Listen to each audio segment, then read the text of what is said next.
жағы берген есебім. Шәкірт ретінде мына 5 жыл оқытқанда не істеді бұл деген. Сондықтан мінекей неге Талдықорған өңіріне барған Қайыпжан деген жігіт еді, Сегізбаев Қайыпжан. Ол да жақсы өсіп, райком партияда істеді, одан Қызылжары, қызы келіп отыр, Айман деген қызымыз келіп отыр мінекей. Әкесімен оқыған курстастарына, университетіне құрмет көрсетсе, әлге дейін байланысын үзген жоқ. Өткен күзде әкесімен анасына Роза деген замандасымға ас берді Сарыөзекте. Осы Байбота, Темірхан үшеуміз бардық мінекей. Әлге дейін мінекей. Ұрпақтар сабақтасып жүрген осы. Біз керемет болдық, мықты демей, әрі қарай жалғастырып отырмыз. Осы жолына Омардың баласын шақырдым, Ермек деген, Омар Апеков деген жігіт. Керемет біздің мықты досымыз. Ермек деген баласы тілектестігін білдірді, облыстық әкімдікте жер бөліміне келе алмай қалды. Одан кейін Қабиден Құлахметтің баласы, Ғазиз деген баламыз. Ол да бір күн келушіп, бір шаруалармен. Ол да қазір әкесінің кітаптарын шығарып жатыр. Кеше ана Қазақ радиосында диктор бар екен, тұңғыш мені бар дей ма? Білмері. Соған байқау ұйымдастырып, соны көтеріп алып отыр.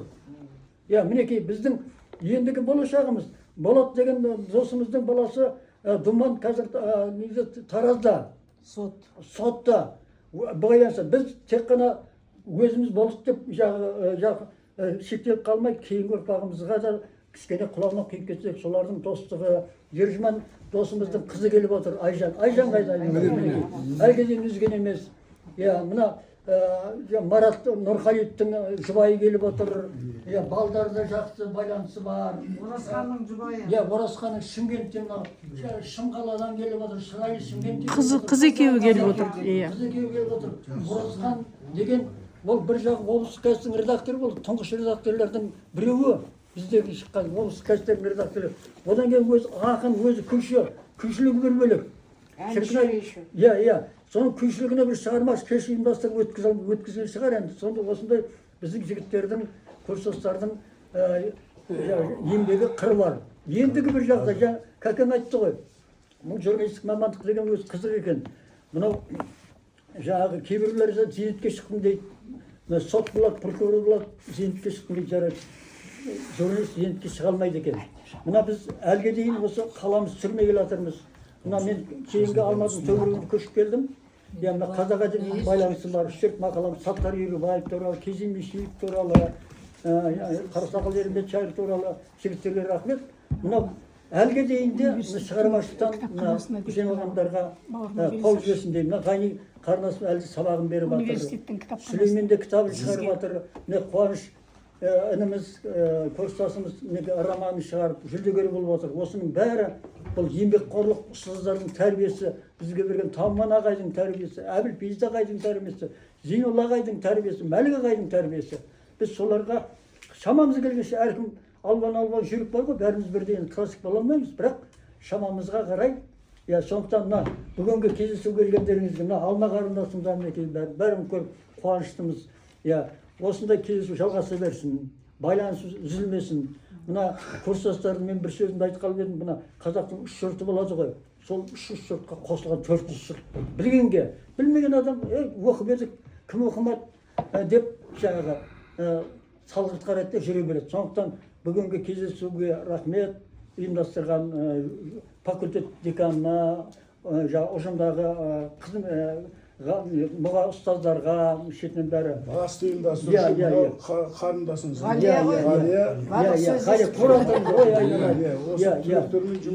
Мына мақаланы өзің айтып аттың, жақсы. Бұл енді біз толықтырды Ғалияның арқасында. Осыған аналардың басында мән бермепті. Мына шетінен бәрі роман шығарғандар ғой бұлар. Ол газетті онша менсіне бермейді. Қойыңдар. Мынаған із қалсын. Мына із қалсын. Мына кішкентай өзіміз аудандық газет істегесінен білеміз бұның қадірін. Ертең. Сондықтан бірақ болашақтан мынандай бір ойым бар енді. Ғалия. Мына қарындасымыз осы тақырып жалғастыра берсе. Студент қой. Магистрский жұмыс бірден кездесудің қорытындысы бар. Осы жердегі қаншама қаламгерлердің есебінен де соларды жазудың өзі публицисті бар, ақыны бар, жазушысы бар, сазгер біраз жерге барар еді. Жақсы тақырып. Осы біздің тілегіміз. Соған бас көз болсам айналайын.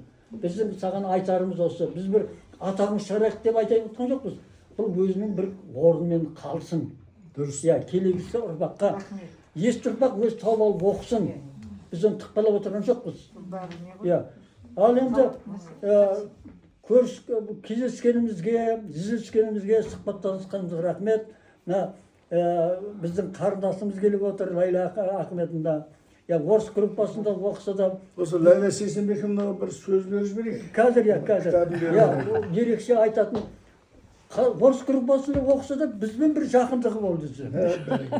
Біздің жігіттермен де жақсы енді. Сіз ғой, арғы жағы жоқ енді, бірақ. Соны ойлайында Құдай бір адам табыстыра адам деймін енді. Мінекей, бүгін де біздің кездесуге келіп отыр. Болмаса басқалары қайда? Дұрыс айтасыз. Лебіз деген бірге болды. О, Жамбыл облысы қазір Райзман деген старшысы болды. В Питере сейчас. Біреулер болды, қыр жіберіп айтты осы. Бір кәсіпкер болды. Раньше в Германии, Француз, в Черномайне. Ләйлә қарындасым мінекей.